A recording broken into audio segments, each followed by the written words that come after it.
Hi everyone! Nagluluto ako ng pininyahang manok. Ang sarap nito. Isa to sa pinaka-favorite ko na na ulam. Natikman ko to unang-una nung bata pa ako. Dun sa kasal ng tita ko, cousin ko.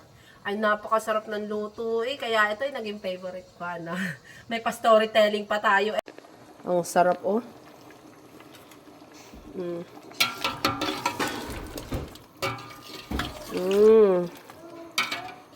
Sarap Lagay natin itong pineapple. Lagay natin itong pineapple.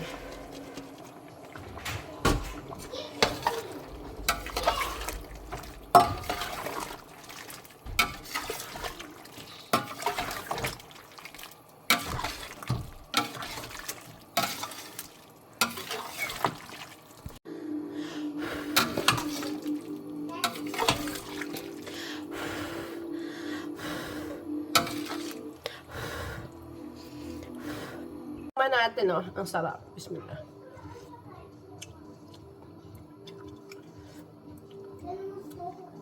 Ayan, kain na tayo. Okay?